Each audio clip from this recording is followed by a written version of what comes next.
Good evening and welcome to Between the Lanes, episode number 98. I'm Ron. I'm Shane. And we are here to talk slot cars. This is episode number 98. Between the Lanes, we're just 2 episodes away from number 100. Woohoo! I don't know what I'm getting all excited about. 104 will be the 2-year anniversary. So find us on YouTube. Slot Racer is the channel. 98 episodes. Some how-to videos along with some special episodes there. Facebook, Between the Lanes is the page. And race results from last weekend and even a few weeks back. The winning report. The East Coast Flexi Series was at Smitty J's Raceway in Hanover, Pennsylvania last weekend. In the stock car class, Joe Weinstein was your winner, Bobby Davis second. Nick Good in third. And then LMP, it was Pops Davis, which is Bobby's father. Tim Hoffman second, and Joe Weinstein was third in that. The King Cobra Enduro was held at the Slot Car Track Concord. LMP bodied flexi cars with Phoenix motors. This was Enduro number 2, I guess, because they did the same thing about a year ago. So Walker McNulty and Big Money Carl Burrow were your winning team. Randy McNulty and Ryan Moore were second. And then Timmy Bottoms and a past USRA national champion, Mike Lowry was there with Timmy racing. And that's how long has it been since Mike's raced? A while. He's raced off and on. Right. But nothing like real big. Right. Yeah. So good to see him on the podium. NorCal Slot Car Racing Association. Now, this is when we're going back a few weeks. For some, none of these results ever came up in my news feed. No one tagged me in anything, and I just spaced it on this. But anyway. They raced at Gene's Motown Raceway in Modesto, California. I think it was May 11th was the weekend. I don't have that in front of me. It has been a while. Yeah, it has been a while, huh? So, anyway, I got caught up. In the NASCAR amateur class, the winner was Cody Pattee. Randy Sizemore was second, and Rocky the third, the little guy, was third. Cody was the series champion for the NASCAR amateur class. In the NASCAR advanced class, Nikki Shackelford was the winner. Ken Keys was second. Paul Ludi was third. And Nikki was the series champion in the NASCAR advanced class. In the expert NASCAR class, Brian Boots Canuti was your winner. Casey Shackelford was second, and Jerry Wilson was third. And Brian was the series champion for the expert NASCAR class. And in pro NASCAR, Chris Dre was the winner. Rocky Rommel was second. And Boots stood in for Ryan Vegas McDaniels. I'm sorry. So Ryan was third, but not there for the photo. And then Chris Dre was the champion for the pro NASCAR class for the series. In the NAS truck amateur race, Cody Pattee was your winner. Rocky the third was second. Randy Sizemore was third. Not pictured is the amateur champion, but he'll be pictured here in these series of pictures here in a little bit. Michael Cassar was the champion in the amateur trucks. In the advanced trucks, Nikki was the winner again. Ken Keys second. Richard Freeman was third. And Nikki was the champion in the advanced trucks. In the expert trucks, Jerry Wilson was the race winner. Jerry Davis was second. And when I was writing this down, I was like, oh, can Jerry be third? It'll be like the 3 Jerrys. But not. Brian got in there on third in the race. And then not pictured, but you'll see his picture here in the series. Jeffrey Cohn was the series champion for Expert Trucks.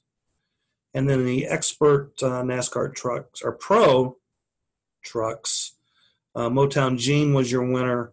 Rocky was second. Chris Dre was third. And Chris Dre was also the champion, series champion for the Pro Trucks. And Hawk GT in the amateur side, Ashley Briscoe was the winner. I personally don't know any guys named Ashley, but I'm not saying no. I said I know like two that are named Ashley. All right, so Ashley Briscoe was the winner.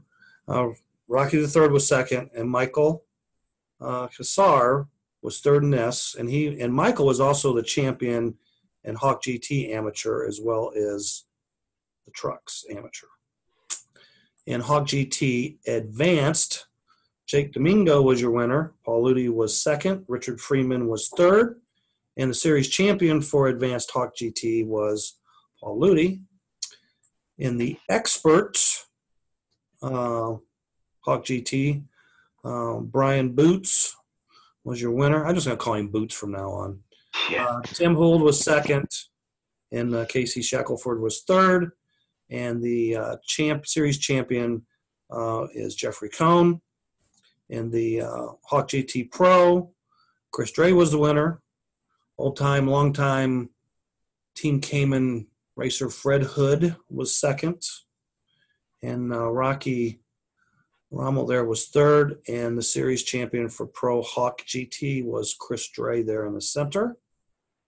In LMP, in the amateur race, Michael Kassar was the winner.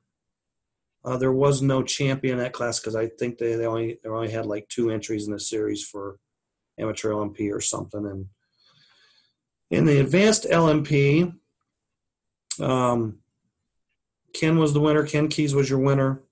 Paul Ludi was second. Richard Freeman was third. And Richard Freeman was also the champion in the LMP Advanced Series.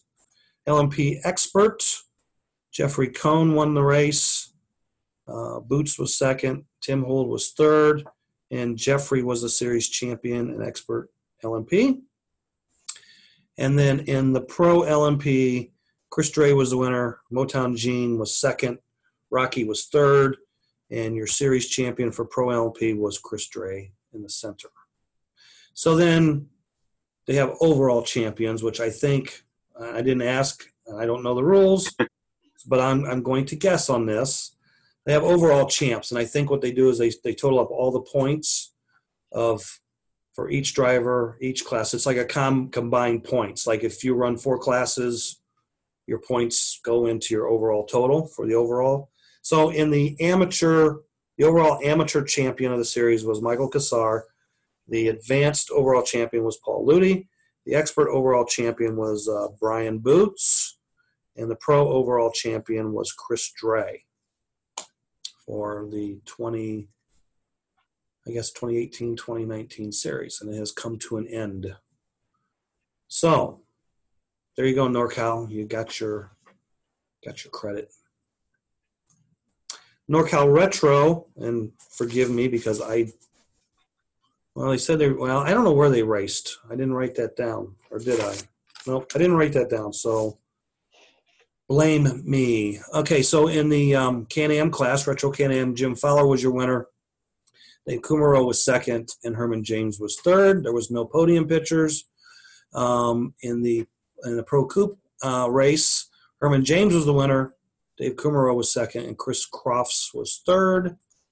In the F1 class, Herman James was the winner. Jim Fowler second. Gary Hooks, former USRA national champion, by the way, was third. And then in the stock car class, Herman James was the winner again on the day. Jim Fowler second. Gary Hooks in third. At Buena Park, nope, we're not going to Buena Park Raceway. We are going to go to, I got to find my notes. Hold on. There they are. Rocky Mountain Retro Racing Association was at Southern Colorado Slot Cars last weekend. Stock car class was won by Rowdy Wallington, and Matt Sheldon was second. A.J. Hoyt was third. And then in F1, Matt Sheldon was the winner. Rowdy was second. AJ was third. And then Can-Am, Matt was the winner. Rowdy was second. And Alan Dotson was third. Southern California Retro Racing Association was in action at Buena Park Raceway. They raced F1 Can-Am, and I only have the F1 results. So Dale Yamashita was the winner. Sam Rackham was second. Brian Warmack in third. And winner, chicken dinner. So that's your race results. There was a couple other races last weekend. I don't have the results yet. Like the Gator Retro Racing region had their, I think it was a 4-hour enduro race. Nothing had been posted yet. I don't think I've seen anything on that one either. So we'll cover that next week along with probably the Can-Am results from Buena Park. So Sunday. This weekend, the only thing I've got on my calendar, not saying there's nothing else going on out there, but Texas Retro is at Dallas Slot Cars. July 4th weekend, that kicks off the GT Hawk Summer Series out in Rockland, California. That's the NorCal group. The weekend of the 13th, which is the weekend after the 4th of July holiday. Mid-America Hardbody Enduro at Thaser, Retro East Enduro, Florida Slot Car Series is at Raceway Biz. The AWRA Oval Masters is at the Slot Car Track Concord. And on the weekend of July 20th will be the big money race at Turn and Burn in Mocksville, North Carolina. The Gator Retro Racing region is on the schedule. And the 27th, which will be the last weekend of July, we got Dallas Slot Cars, Texas Retro, Rocky Mountain Retro Racing Association, East Coast Flexi Series, and the Nats Leftover Race at the Slot Car Track Concord. So I forgot to flip to that. So social media this week was kind of, I don't know. One aspect, there was a lot of tech, big tech kind of discussion going on about gear ratios and big tire, small tire cars, blah, blah, blah. Another thing was going on social media is how to make a series more simple and increase attendance. So we'll talk a little bit about both those here in a few minutes. But we're going to go back in the Wayback Time Machine, which the Wayback Time Machine is also kind of part of a segment of Where Are They Now? So we're going to look at Al Bundy and Al Bundy today. Okay, so you get the thing here. You get the theme, I guess. So back in the 1980s, there was a company started called Racer Products. I don't know if you're familiar with Racer Products or not, Shane, but they were primarily a company. It was started by Ron Mura and Les Koenig, both from the Northern California area, Livermore to be exact. And they started basically making ready-to-run cars. And they made a flexi-type car, which the first version of that got them in some hot water with the Parma patent. And they had a redesign. And then they made like brass and wire box stock cars. And Racer Products used Mura motors in all the cars. And they were painted red. They were standard Mura motors, Group 12, 20, WASP, whatever. Cans were painted red. I think the in-bells were white.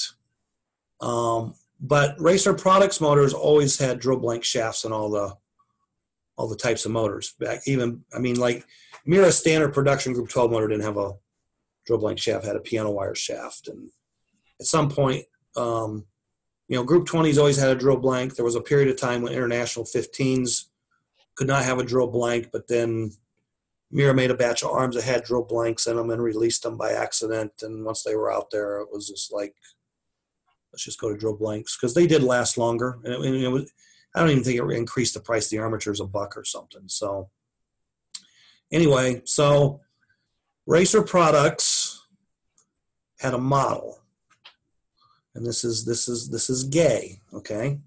And Gay was featured in ads in the magazine at the time. These two particular ads I'm showing came from the 1987 time frame. So you've got, Gay holding a box stock type car in the, Racer Products banner or whatever. And then another ad that was used was Gay with a hat on and a Racer Products t-shirt and no longer in the bikini. But Gay was from Livermore. She, at this time in 1987, she was like 24 years old. I believe, if I remember right, that Les brought her to a race. It might have been the 87 Nats. I'm thinking there was a race, and that's the only big race I can remember really going to in 87, and I'm pretty sure that he had brought her along, and she was there. She didn't wear a bikini or anything. She just wore normal street clothes. But plenty of guys oogling and ogling and, all that stuff. But she had won some bikini contests prior. I mean, she started modeling when she was 16, and she won like a Hawaiian tropic bikini contest, and she won. She was like Miss Bayland or something, and there was another Miss title she had. Kind of like local competitions or contests she won. I mean, that's what was in her bio in the magazine years ago. So not too long ago, and I was thinking on one of the past shows, she came up. I don't know if someone asked us about her or someone just brought her up, it's kind of like, okay, so I thought, well, I wonder where she is now. Like, can you find her? So anyway, she is still around. Okay, so she's she's 55 years old. Lives in California. She's married. I think probably got a couple of kids, a couple of daughters. And so, yes, for all you people who remember Gay lives on. So, and then I'm not going to tell you who this is. This is going to be like the question of the week. Because everybody let me down last week on the Mirror Group 40 motor and armature. I mean, no one. So again, I'm going back to, I don't think it ever happened. It was something that was going to happen. It didn't happen, but it was still in the 1970 catalog. And I haven't contacted Mr. Green to find out, but I'm pretty sure it probably never got made. So this racer, I'm not giving you clues. If anyone, we're still going to have a secret word of the show, but there's also going to be the question of the week. You can answer it in the show post. If anyone knows who this is, or if they think they know who it is, you just go ahead and put that in as a response, and then we'll announce next week on the show who this is. Famous, not so famous racer. I think most people have probably raced in the 80s, probably knows who this is. He looks a little different, but not drastically different. Right. But this is like kind of now and then, because that's him now, but that John Travolta Saturday Night Fever outfit was then. So, and I think that's the pose too. So there you have it. All right. So tech stuff. So the question was posted about how to jig a car for smaller tires using offset oil lights. So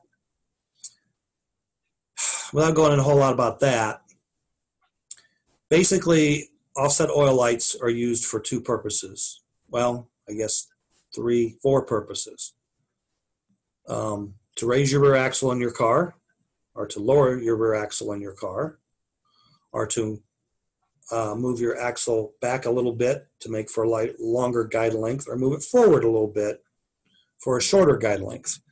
But moving it forward, moving it backwards, you're going to gain. You only move it forward about 50,000, so you're going to move it back about 50,000. So I have built cars with them in both positions. I could never tell any difference between short car and a car with the oil lights in the normal position, centered, or centered and long. Now, I never ran a short car and then stretched it to long and run it. you could probably see a difference because now you're talking 100 thousandths. I mean, you're almost an eighth of an inch difference on your guide length. So you might see a difference. You may not. I mean, I don't know if you've done that. Have you noticed any huge difference?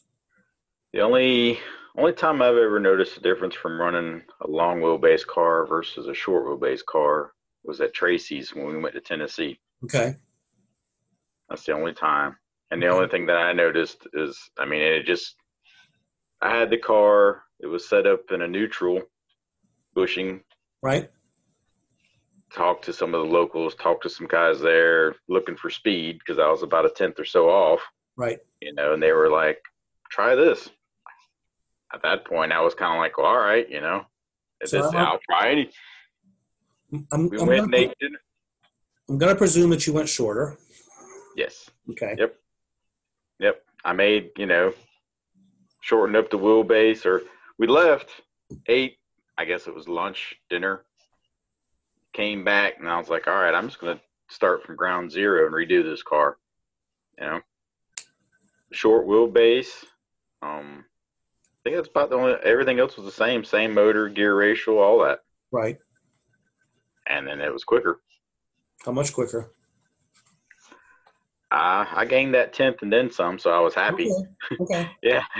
Okay. No, I mean, like I said, I have one short car in all my cars.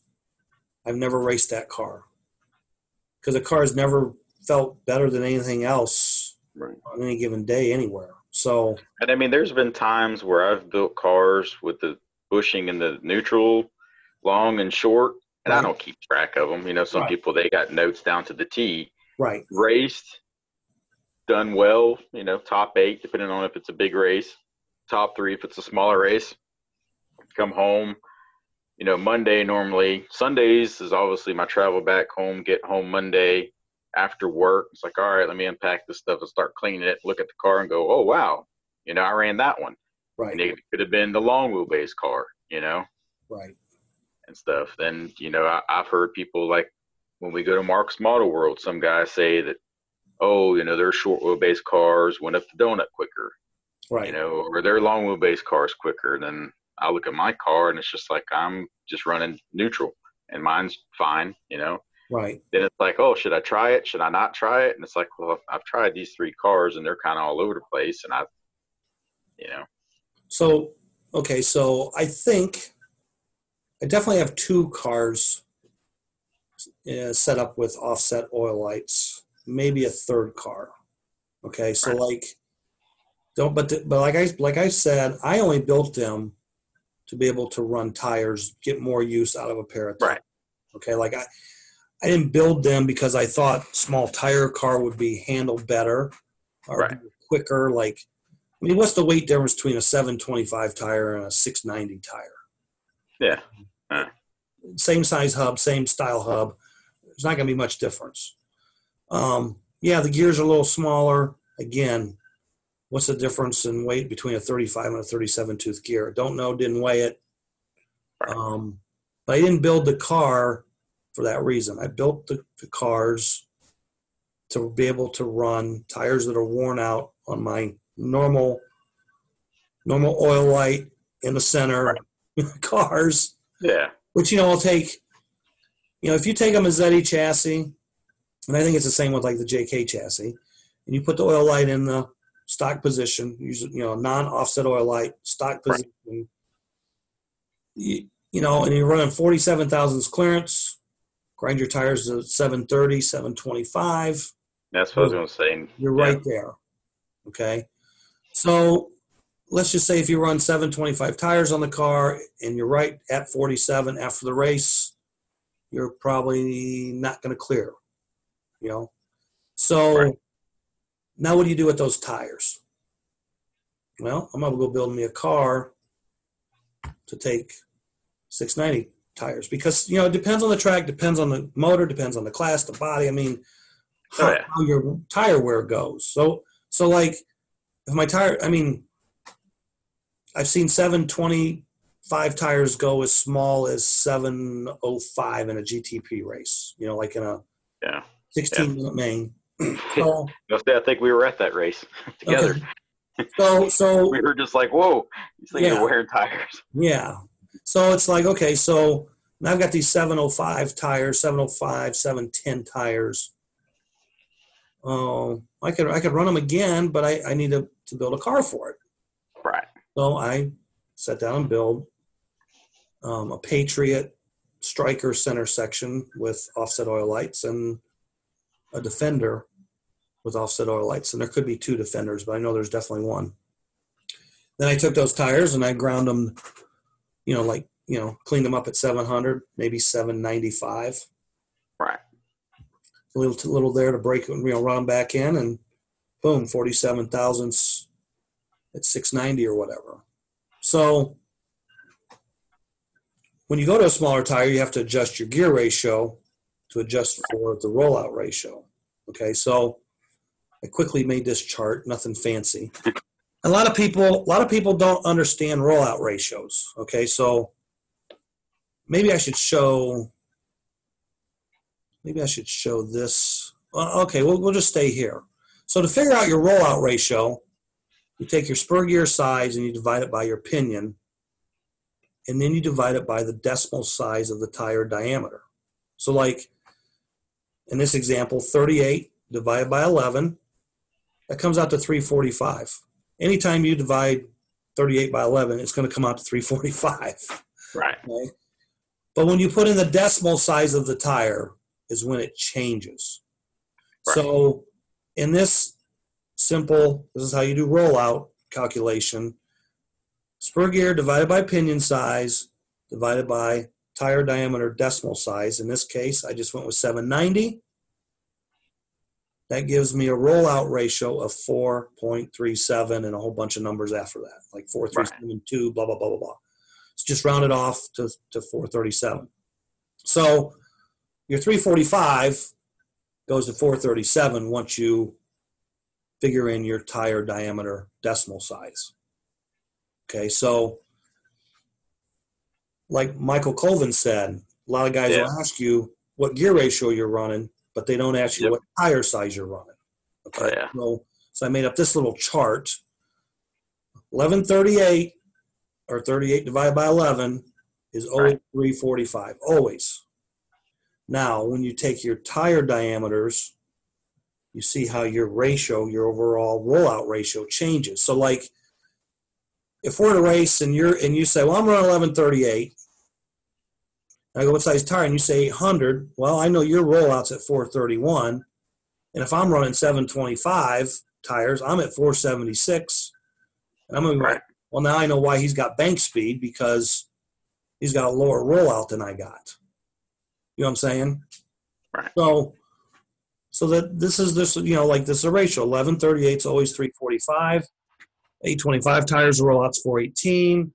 With 800 diameter tires, it's 431. 790s, it's 437. 760, it's 454. 725 tires, 476. 680 tires, it's 508. So if you're running, for example, let's just say Shane is running 1138 and he's running 790 tires. That's a rollout of 437. Now, if I'm running a 680 car, if I got a small tire car when it's taking 680 tires, and I want to get close to that rollout, I got to change my spur gear from a 38 to a 33 to get 441, which is pretty darn close to 437. So like all but 2 or 3 of my cars are built to take 725 tires, 725, 730. I normally run 1137 with like an FK or a Scorpion motor with 725 tires. So usually my rollout ratio is 476. Now, if I'm going to take a small tire car with 680 tires with the same motor and put it in that car, then I got to change my spur gear from that 37 to a 35 to get 467 or as close to a 476 as I can. Or I can go 436 and be like a 481 or something rollout. But I can get close. Right. But when your tires get smaller, your spur gear's got to get smaller. So the only other thing I can add, and like, okay, how do you jig it? Well, I usually use spur gears for my jig wheels because most rules say that the gear can't hang below the chassis. Right. So if you use the spur gears as your jig wheels, when they're down on the jig block or your block or wherever, how you're putting them in, well, the gear's not below the chassis. Right. So if you use 37s with the car in the standard hole position, then you're going to be there. So, and I believe I should have measured. I measured this the other day when I was posting. I can't remember off the top of my head, but I'm thinking the 37 tooth gear I think has an OD of 630. So you add 100 thousandths to that. You take your clearance times 2. So 50 thousandths times 2 is 100 thousandths. So you add 100 thousandths to that spur gear outside diameter of 630. 730 is the tire size you got to have minimum to get that clearance. I remember talking to Bobby about that before, and he's like, "Why do you add 50 and 50?" It's like, that's dead center. With diameter. Yeah. And he was just like, once I kind of explained, he's like, "Oh, I got it now." Right. Because there's I got to think about this for a minute. It's like when you measure the radius of something, like an inside of a magnet, like that radius, that's half of the diameter in the field. So it's the same thing with like a tech tool. If you're using, say, a round piece of wire, doesn't matter if it's square, you have to double that to get to come out. Because on diameter, if you want to take off 50 thousandths, you have to double that, take off 100 to get where you want to be. Yep. Does that make sense? That makes sense to me. Okay. But I'm sure to some people, because when I've explained it to some people, they get kind of confused by it. Just because it's numbers, and then, you get well, why are we adding 100 when it's only 50? And it's just, right. So then, like, say, for example, you want to run your car at 32 thousandths clearance. Okay. Even with a 37 tooth gear, you're still going to put your oil light in the same position. But if you take your gear outside diameter and you're running 32 thousandths, you would add 64 thousandths to that 630 and come up with like 694. So 694 tires will clear you at 32. So, and the same thing with if you got to clear by 062, you take 062 times 2, you come up with 125. 125 thousandths. So you would take your 730 and add 125 thousandths. But really, same deal. So 630 and 125, 750. Oh, yeah. I had a paper one time. I got a paper somewhere that's got all that on it. Yeah. Because it's like, I want to run a 41, but I want to run the, and it's just, all right, and then before you know it, you got half a sheet of numbers, and it's like, well, let me save that, So I hope for guys like Fred and Scott Schultz and those guys that watched the show and they were asking questions, I hope this helps explain it better. Yep. And it's like you said, Michael Colvin said, it's always important. Ask tire size. Right. Because I've had guys, I'm sure you've had guys a number of times, hey, what gear ratio are you running? And you tell them, and it's like, but what size tires?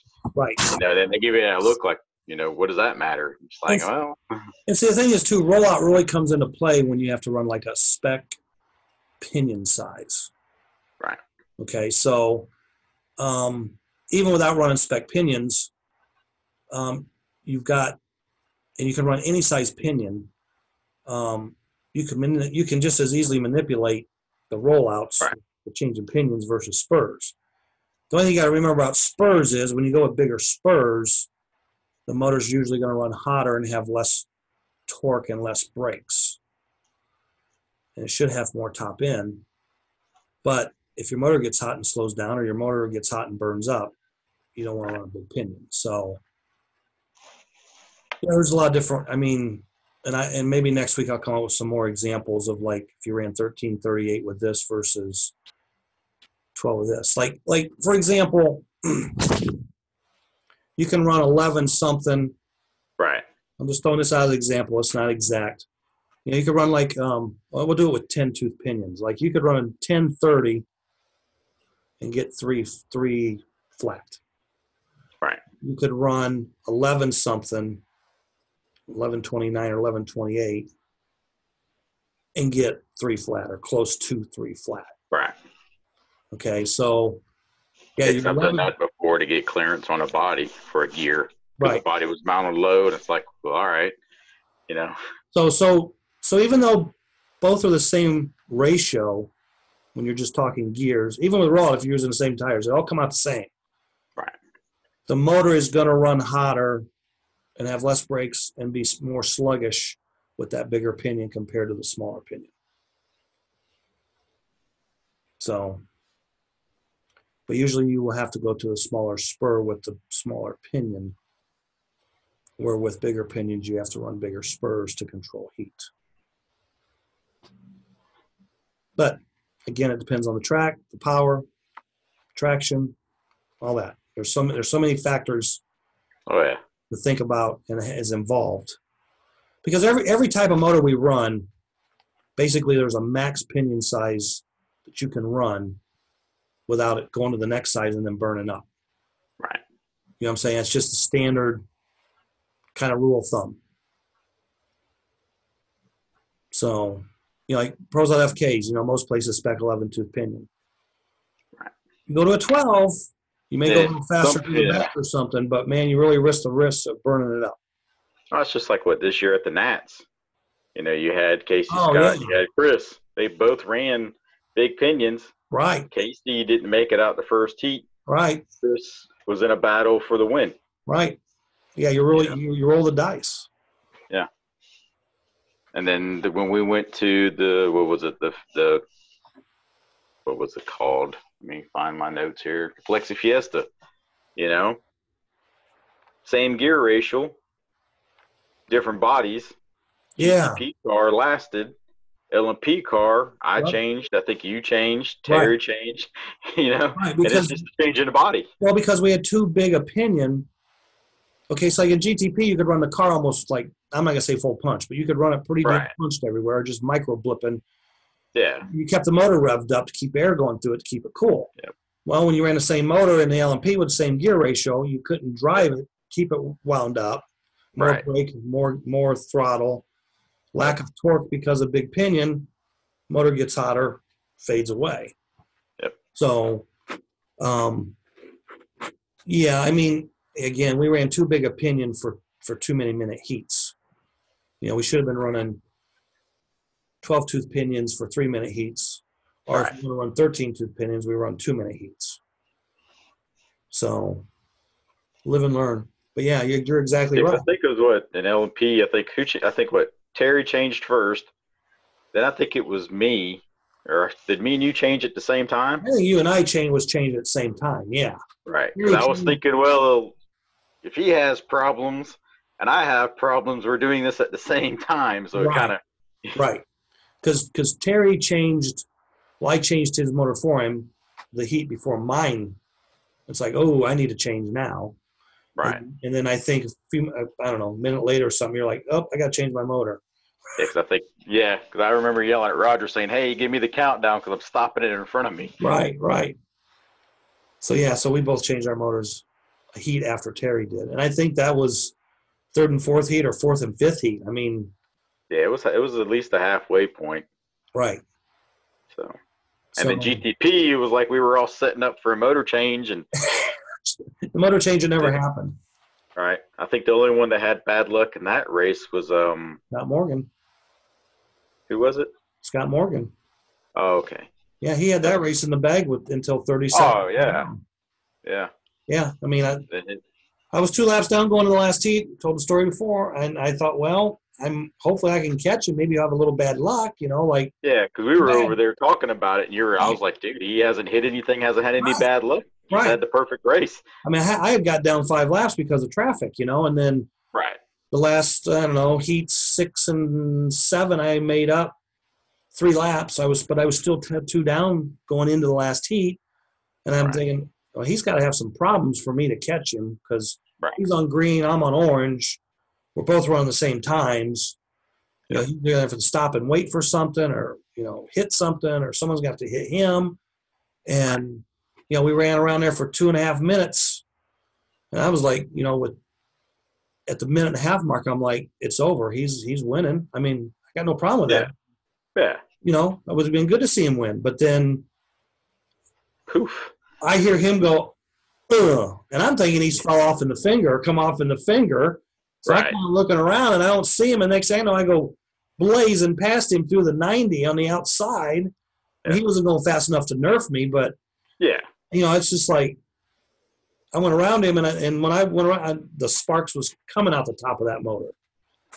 Yeah. Because I remember after that, we ran L&P. Then I remember you and Terry were telling me, hey, you need to run the flat track because I never planned on running the flat track. And I was like, why? And he was like, you got a chance to win the overall. Right. And I was just like, all right. And I remember you were like, you done got a car because you were over there working on one. Put it together. Yep.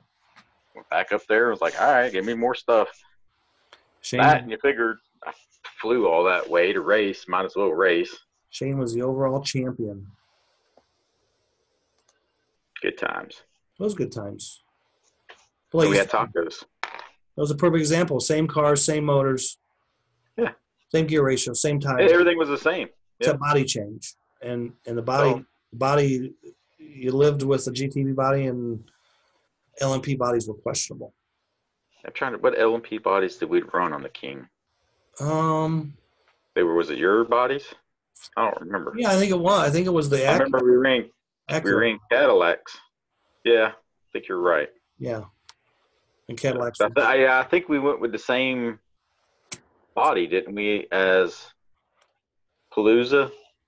Something, I think, so guys could use up bodies if they had them left. Right. Yeah, because I want to say maybe I painted new bodies. I don't remember. I think I painted different bodies for that race. So. All right. So another topic is, we've talked about series before. And this, okay, so making a series more simple, meaning simple for people to get involved, and how do you increase attendance? So I think the thinking is if we make the rules more simple, then we will increase attendance. So, ton of questions or ton of answers. Ideas. Some I agree with, some I don't. And it all boils down to a series is only successful if you're running rules that all the raceways that participate in the series run on a weekly basis. Because if you run, this isn't disrespect or anything to anybody or any company. Right, yeah, we're just you have a raceway, and let's just say you run a box stock JKC 21 or whatever the ready to run car is, X24, right. I think. You run those, that's your class. Okay, so you run that every week, you get 10, 20 entries, we'll say. Series is coming this weekend to the track. Right. We run the same L&P style bodies, but you can run any chassis. Maybe you run the same motor, maybe you run a different motor. Right. So, and then if you run different bodies because guys in the series want to run the faster bodies. Right. The local guy sees the race and it's like, well, I have to mount a different body. My heavier chassis won't be competitive with an aluminum pan type car that's allowed. If they run a different style motor, now you got to buy a different motor. Yep. So my weekly car that I'm more than competitive with is not so competitive when the series comes to town, unless I spend money, right, and update, if you will, my car or change my car. Right. So I'm going to spend a minimum of probably $20 between a body and in changing. Well, if I change to a different chassis, Right. that's going to be a minimum of $40. Yeah. I was Yeah. gonna say motors. Depending on the So motor, it could be all right, 50 so to it's a 20. minimum of $40 to $50 Right. to take my car and make it competitive. Well, if you're going to change chassis, you might as well just build a whole new car. So that's Yeah. and I'm only going to run this series like one time or maybe the second time if they come back. Yep. I ain't doing that. Yeah. That's Okay. the other thing. I've heard people say that before, where it's just like it's not worth the money. Right. And you know that's always been a problem. I mean, I've seen that for years. Like Yeah. we've had series here in Indiana, and you go to these local tracks that have all these entries on a weekly basis, Right. but it's not what we're racing in the series. Right. So people go there and they're like, well, "Where's all the local racers?" Well, they're not going to build a car for one race. Yeah. And another problem that people I think overlook, you know, most weekly programs are ran or classes, however you want to say it, is run on a certain night. Like Tuesday night, we run LMP. Right. 20 guys show up. Okay. Series race comes and races on Saturday. Yeah. Well, how many of those guys can't race on Saturday? Yeah. You know what I'm saying? Like Tuesday night's my race night. Wednesday night's my bowling night. Yeah. Or like, when you go Thursday's North Texas Carolina, 200, you know? yeah, you got all the guys that race big cars Sure. on In the Saturday. summertime. Friday and Saturday, they're going to be at the racetrack. Right. So a lot of guys just can't run on a Saturday. Right. Because of their life routine or whatever they got to do on Saturday. Yeah. Maybe they got to cut the grass and go to the grocery store and it's family day. They're going to go out on the boat. Sure. So some like some of the people like okay. So one thing was well maybe the series should run spec bodies, but then the other half's like well no we want to run open body have an open body list, and I don't know that really. That only would work as if all the raceways in the series race those bodies that the series is going to run the bodies that all the raceways run. Right. For their series. Okay. But then the problem is if you've got, I don't care if you've got two, 3, 4, 5, 6, 7 raceways within a series, mm-hmm. None of them are going to run the same rules even on their weekly basis. Right. That's a problem. That's a problem everywhere. Right. So I think another big problem, and we've seen it for years, like if there's a Nats, if we go to like example, we just reported the NorCal series race a month ago. They had 87 entries at that race for the 4 classes. So that's like, I don't know, 20. Yeah, 20 per entries per class. Right.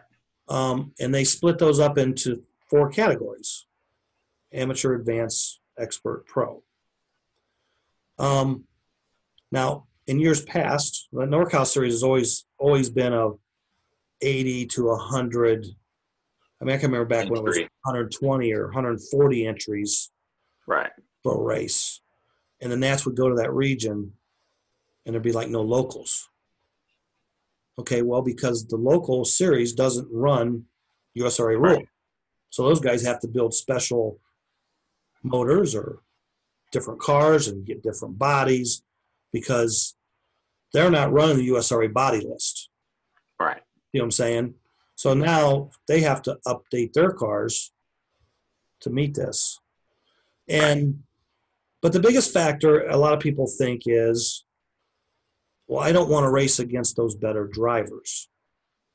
Like, heard that before. Yeah, local guys, they just don't want to race against those better drivers. Because, I mean, let's face it.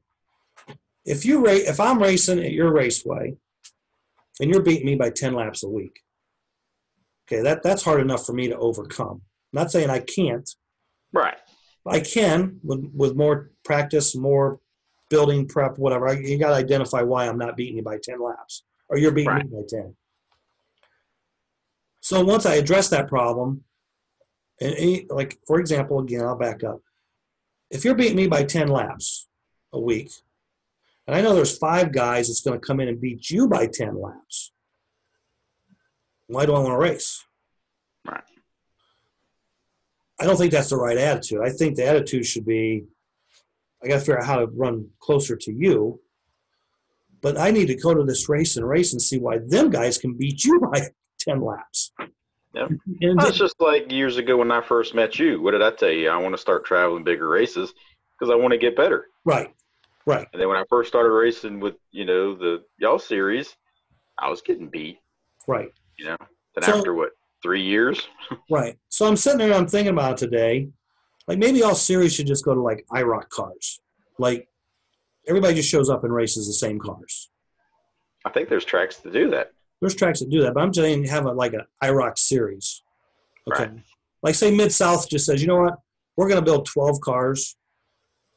And we're going to bring 12 cars are going to make the circuit. We're going to bring, yeah. And we're going to bring, and we're going to put 8 on the track. And if there's a problem with the car, we'll replace it. Right. Okay. But everyone's going to run the same cars. Guess what? The same guys are going to be at the top.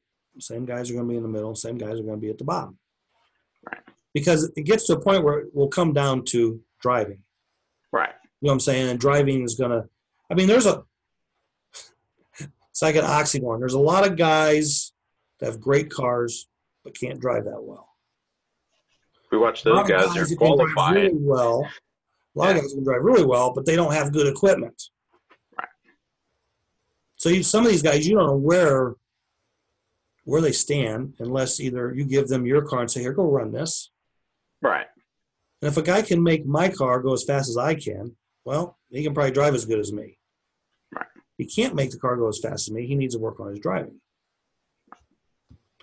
And a lot of times, like guys will come over and say, hey, run my car. I make the car go as faster than my car. It's like, your car's pretty good. Yeah. Well, why am I 2/10 slower? That's on you. Well, it's just like up at Turn and Burn. I was watching the fellow run his car. Right. And I was just watching it, and I was just like, he's got the sensitivity, like way too touchy. Right. And I asked him, hey, can I run your car? I could probably make some adjustments to make it better for you, Sure. So I tried running like he had it, and it was even touchy for me. Right. So I started changing knobs or whatever, and I was like, try this. And whenever he ran it, he was like, wow. He's like, I could drive it now. Yeah, figuring out how to control, that's another issue. But that's something you go to the track and you take in the afternoon or something, and you run your car one way and then change it. Look at the timer. And then, like when we watch guys qualify, like you were saying, some guys can build really good cars. We've been to races where we were like, wow, that car's really fast. Yeah. But then he qualifies in the C main, and it's just like qualifying because it's like, yep, I wish I had his motor. Yeah, I mean that's normally what we do when we're turn marshaling because we're kind of laughing like that's a good one. Yeah, that's a good one. Yeah. So anyway, back to the I think if series, and we've been doing this like in the BRS for years. We've got what we call All-Star and Invitational. Yeah, I think I ran that one race. And I think if more series had a division of racers scoring points.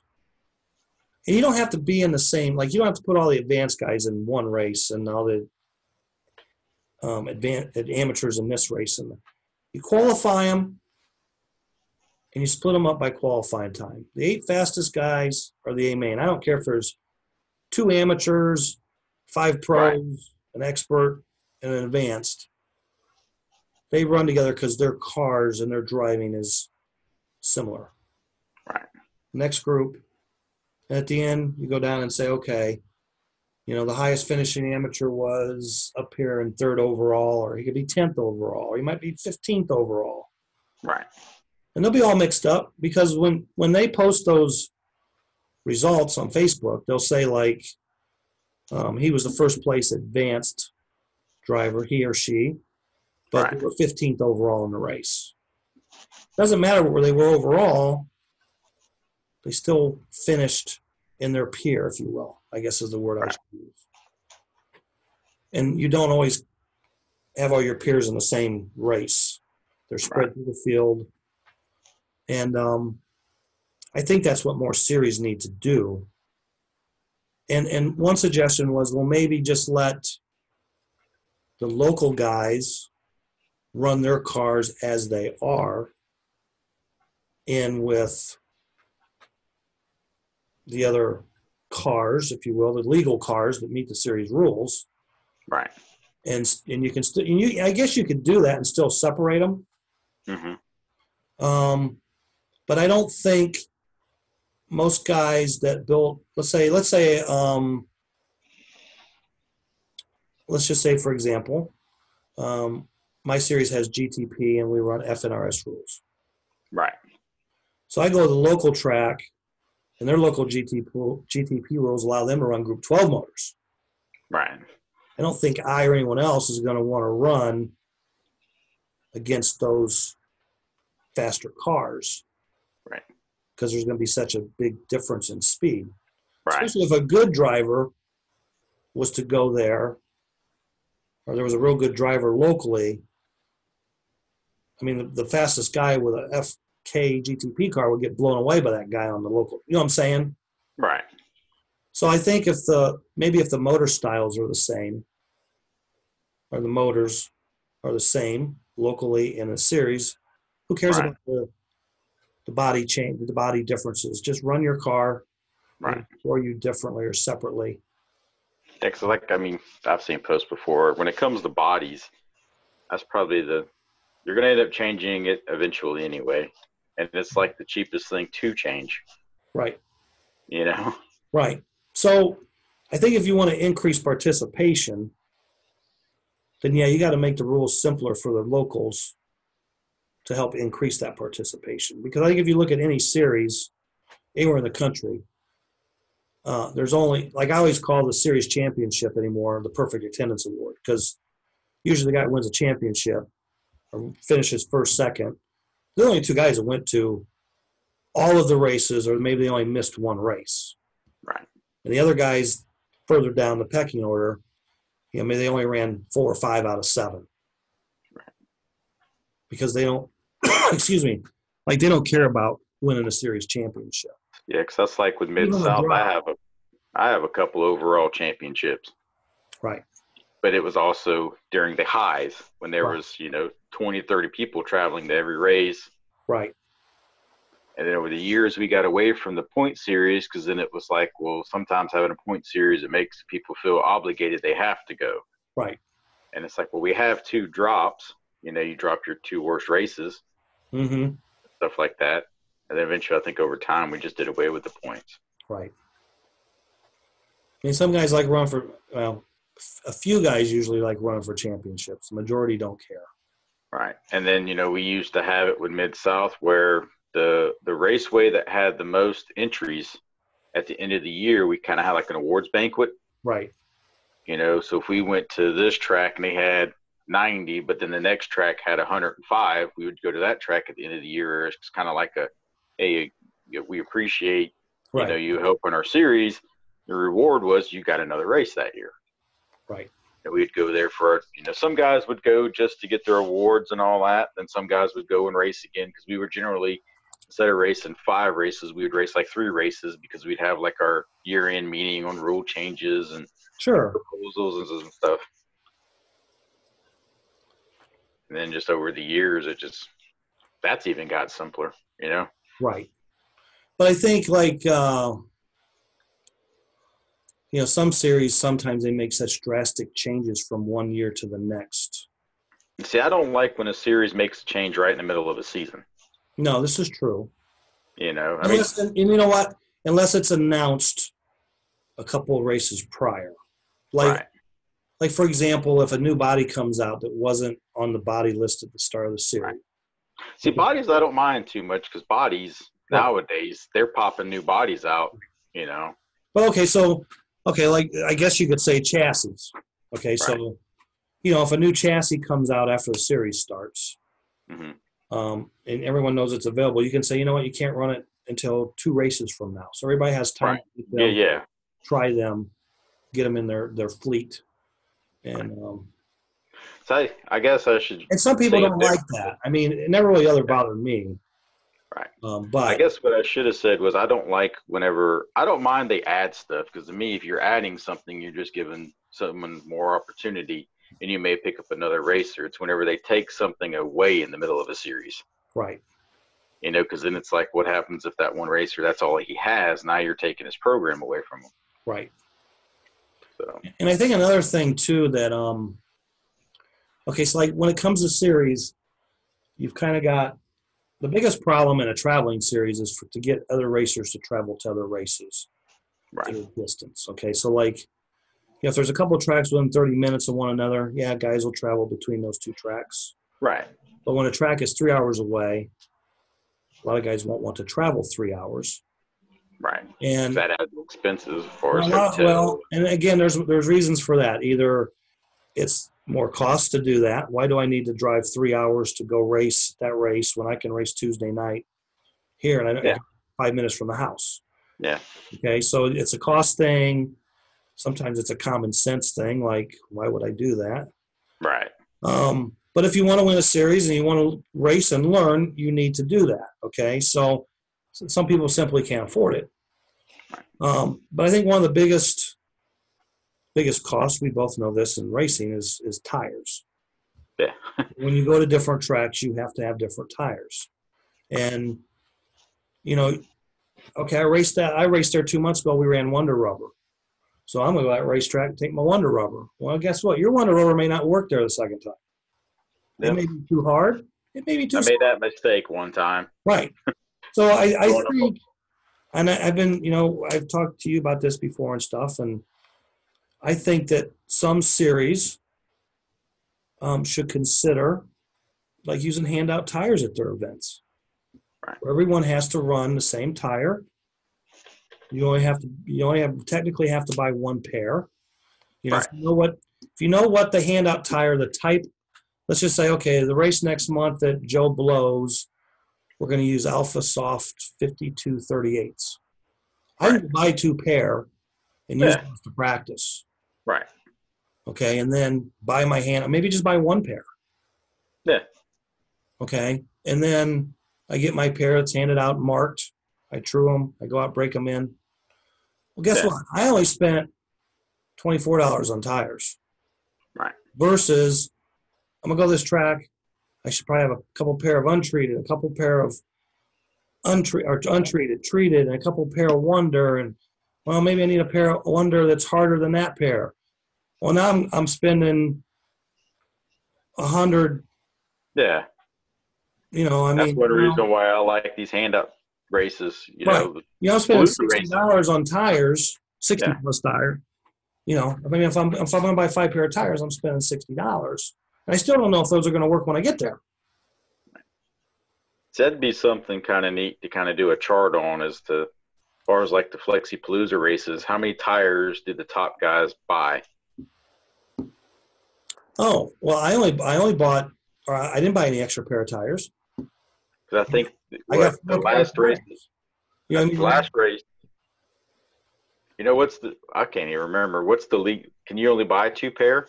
Well, you got 2 pair with each entry.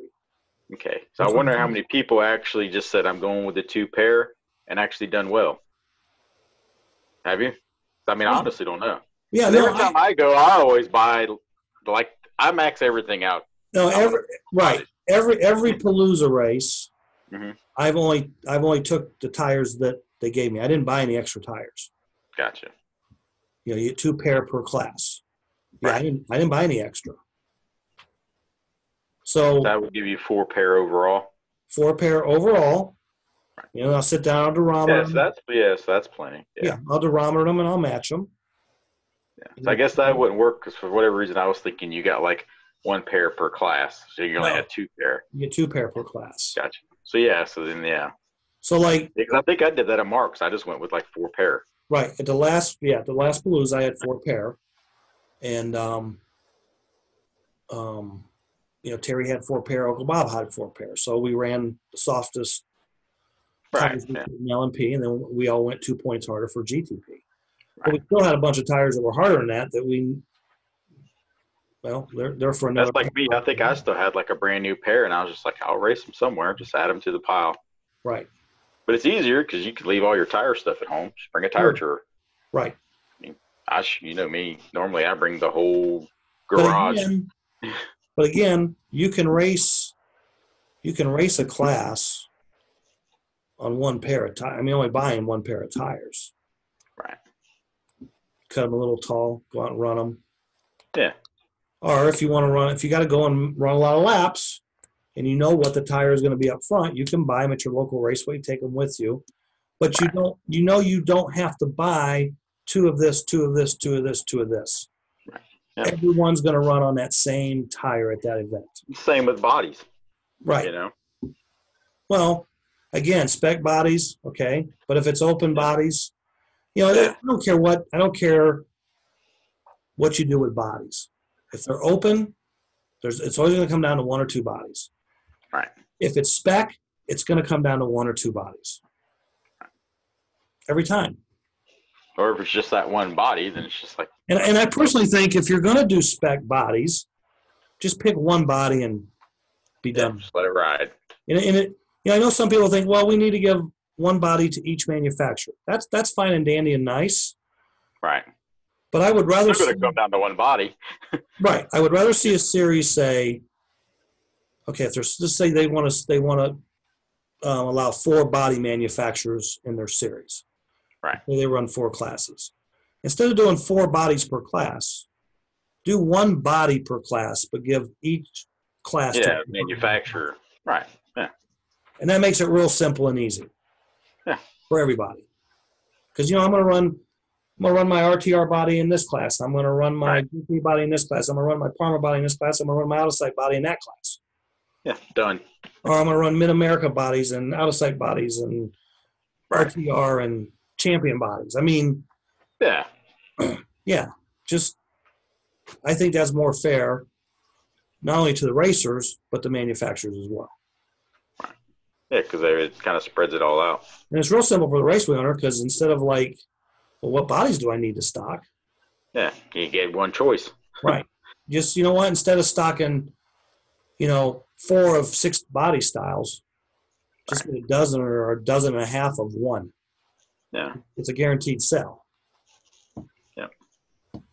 And I think that either that or you leave it open. Like I said, everybody will sort out. Yeah. Which bodies. I did it. You did it. Everyone's done it over the years. It's just kind of like, we're going here. This is what we need. But the Flexi-Palooza races are real simple. Yeah. The Pro Flexi Challenge race was real simple. The Pro Flexi Challenge race was different in the fact that we used hand-out tires, hand-out motors. But we had to use open cockpit LMP bodies. And GTP bodies was open. But everyone knew what 2 GTP bodies to run. Right. And pretty much an LMP, it boiled down to 1 body. Yeah. Or they had to be cockpit bodies, I'm sorry. Yeah, I was going to say, I think it had to be closed. Yeah, it had to be closed cockpit. Yeah. So, it was real simple. And Palooza, on the other hand, you get handout bodies or bodies mailed to you and that's even simpler because you don't have to try different style bodies. But it's the same body. You just work on, do I mount it high? Do I mount it low? Do I mount it forward? Do I mount it back? Right. Yeah. That right there can sometimes be as bad as being able to buy multiple bodies because it's like. Right. Well, the Palooza, the Palooza is a little different because, you get 2 bodies with your entry. Well, if you want to mount bodies at 3 or 4 different heights, you got to buy extra bodies. Right. So let's say I think I told myself after this year, I'm just going with, if you get 2 bodies per entry, that's what I'm going with. Well, I went with 2 bodies too. Okay. So but I wound up tearing up both bodies in practice. Did you? Yeah. Because remember, that's right. Because I think because you were. Yeah. Yep. I ran, I guess, Uncle Bob's backup body and then sprayed yellow on top of it. Right? I think we were all laughing because you were like, I'm just going to give it a little mist. Yeah. I think I was over like, are you even going to be able to see that? Yeah. So, we can make a 4-hour show on what we think could help. And it goes back to, okay, even if you simplify the rules, doesn't mean you're going to increase participation. Because you got some people that just won't go, right. period. Right. But you should always have the locals there. I mean, again, if you got 20 guys racing on Tuesday night, you should have 20 guys there on Saturday. But we can use there's guys that can't race on Saturdays. Right. You're just not going to do it. Or you know what? My favorite class is GTP. You're going to run at the end of the day. I'm not going to come and sit for 3, 4, 5, 6 hours until you run GTP. Yeah. They're not. You can see we've even did that with the Mid-South schedule before. Was after a year of racing it, we looked at attendance per, I guess, Right. what is it, division? Right. And it's just like, all right, generally our scale class was our biggest class. Right. Do we run it first thing in the morning or do we run it last thing? Right. And see, another thing too, like local racers versus series racers. Most of your series races will run as many classes as they have. So if there's 3 or 4 classes, all the series guys that follow series, they'll run all 3 or 4 classes. Yeah.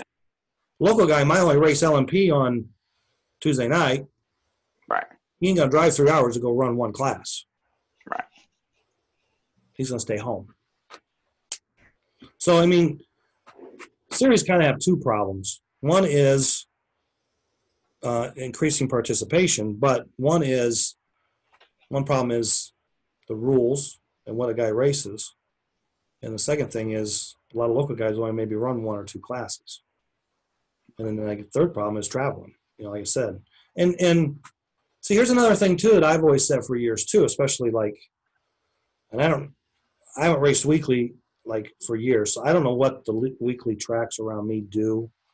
There's not much weekly racing going on that's similar to what the series do to begin with, but right. A lot of weekly raceways still pay out merchandise certificates. Right, track bucks and stuff. Yeah. A lot of series don't.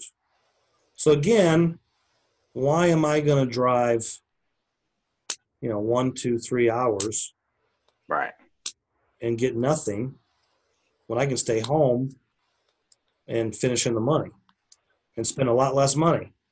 Right. So I think the series, whoever's in charge of the series, they need to get with all the track owners. I mean, back in the 90s, the biggest thing going in the country was Parma Challenge Cup. All a big majority of raceways followed the rules.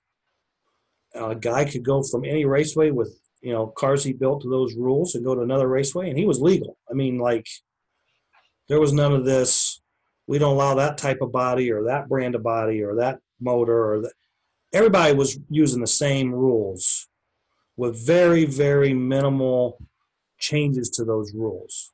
Right. I can't give you an example because I don't have a rule book but right. There was some places, there was a couple places, I guess, we didn't allow any chassis bracing. But there was a few raceways here and there. We run these rules, but we allow the chassis to be braced. We let them put a U brace in the back uprights. Right. But it came to a point where we didn't allow a soldered-on guide tongue reinforcement. Well, some places allowed that, so they made an exception. But we always told them, if we bring a Challenge Cup race to your raceway, those cars won't be legal. Right. And it didn't really cost us any racers per se. Right. But again, everyone was on the same page, and it's kind of like big car racing. When you go to this track, to that track, right. Everyone knows the rules. When we started the Ohio Challenge Cup, we followed the National Challenge Cup rules to a T. All the raceways involved in that series ran those classes by those rules weekly basis. We would go and have 80 to 120 entry races right. every month, whether people traveled or not, because all the locals were already racing by those rules. Right. Yes, we would lose some locals because, I don't have to stand a chance against those better guys. Right. That's just like Mid-South Series. Generally, the 4.5-inch NASCAR class is the biggest class because the local raceways run that class. Right. And the rules have always been the same, and that's what the local raceways run as far as rules. Well, okay, so you just mentioned real late model racing. Yeah. pretty much all the rules are the same everywhere except for maybe a certain tire number. Yeah. You know, like I might run Hoosier D500s over here. We run Hoosier 456s over See, here. like whenever I was helping Cody with the pass series, every racetrack, same tire. But, yeah, so like the Pass series, Yeah. it's an ABC body, isn't it? I have no idea what I bodies mean, it it's a was. spec body, but I think they call that the ABC body. And then some series like I grew up around here, they run the Outlaw body, Right. which is more of a sloped front nose. Doesn't look like a Monte Carlo or whatever. Right. And then I think there's one more option for late model bodies out there. So, you know, kind of comes down to tires, bodies, and maybe engine size makes a difference between some of the series. But the two biggest things are tires and bodies. But usually where, like up here we have the Outlaw late model series or whatever, I don't know what it's currently called. Right. All the local tracks that run that class run those rules. So Right. when that series comes there, the locals run with those guys, Right. the guys that travel. And then if you race at that race and you want to travel the next race, Yeah, you know the rules. right. It's the same. Yeah. Yeah, same. You go to the next track. And I think they run the same tire at all the tracks. And Right. I mean, I was one of the things with this same was it was bodies. Right. it Because was like when just I easy started racing, got involved in racing, I mean, you could pretty much run the same car Mhm. at 3 tracks within 45 minutes of one another. I mean, from the farthest south track to the farthest north, it was 45-minute drive, and there's a track in between. Right. But the problem was the south track raced on Friday night, Right. and 2 tracks raced on Saturday night. So all the guys would race on Friday night together. They get split on Saturday night. Right. And had to pick and choose. Yeah. Right. So they went to the track they liked the best, or maybe the See, upstate, they're getting ready to have that problem because there's a new dirt track opening. And they're like, But see, are the they guy going to run Friday night or are they going to run Saturday night? okay, well, but see, the guy that ran on Friday night was the smartest because all the cars were race ready on Friday night. If you wrecked them on Friday or Saturday, you had them ready for the next Friday. So everybody wanted to race. Boom. Now, if you wrecked on Friday night, you may not go to the next track the next night because you may not have time to fix your car. Or it'd be a late night. Or be an all-nighter, right. Been there, done that. So Friday night was a good night for the one track. Saturday night was split. That's whenever they came out with the backup car. And if you had anything left for Sunday, you could go an hour west. Right. But you had to run different tires, and I think they allowed bigger motors. But some of those That's guys. what amazes me a lot with these dirt, like the big sanctioned dirt races, is they'll run Thursday, Friday, Saturday. Right. And I mean, yeah, they obviously have a backup car, but a lot of guys, if they don't trash their stuff, right, they hit the nearest car wash. Right. And I don't know much about sprint car racing, but I think sprint car racing is pretty simple. 410, 360. Yeah. Maybe some different tires from one track to the next track or one series to the next series. But the rest of it, I think, is pretty much the same. Yeah. And look how many sprint cars show up at some of these races. Because it's very simple changes to make your car competitive to go run with those guys. Right. Or not a lot of money spent to do it. Because, I mean, most serious racers, they're going to buy at least 1 or 2 tires each race night.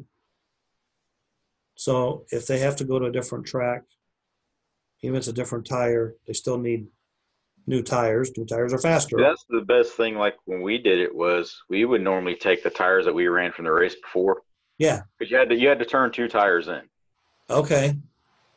And then the next race you were allowed to buy 2 new tires, whether you wanted inside or outside. Right. But the thing that we liked about it was it was the same compound at every race. So we were just like, all right, we'll run our old tires, just to kind of shake the car down. Right. Get the car where we felt like it was good. All right. Have they released our tires yet? Right. Right. Yeah, that's the same thing. Like I said, if a series was to run handout tires. Right. And you knew the month before or a couple weeks before what the next tire is going to be. They marked them with spray paint, and then, of course, they barcoded them with the scanner. So all that was – right. Because they had some guys get pretty slick. Oh, yeah. Yeah. Yeah. So, All the right. best thing we seen was you had one team, like a super team, would buy X amount of tires. Right. You go to the mount dismount, tire guys. And you're a super team. You're in front of me, and I know the tires you're getting ready to turn in only got 20 laps on them. Right. I watch the tire guy dismount them and throw them in the pile. I'm behind you in a lower class. Yep. I'm going after those tires. Right. Right. Yep. They're towards the end there. I was watching, kind of like, oh, so yeah. That makes sense. Yeah. Like, no wonder, yeah. They're basically out on 4 new tires or scuffs, All right. I'm going to call this one call it to an end. And I was kind of like, I'm gonna pick the secret word of the show. I was kind of torn. I was thinking we'd use gay, but that sounds gay. I mean, yeah. So we're just gonna go with offset because that was kind of a big topic on the show. So, and I guess really, offset is the big topic. I guess was rollout ratio, but offsets is what got us there. So we're going with offset. There you go. Secret word offset.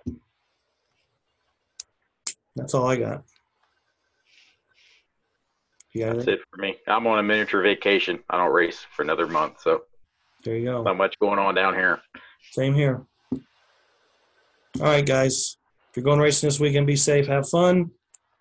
We'll be back next week, episode number 99, the Dick Trickle episode.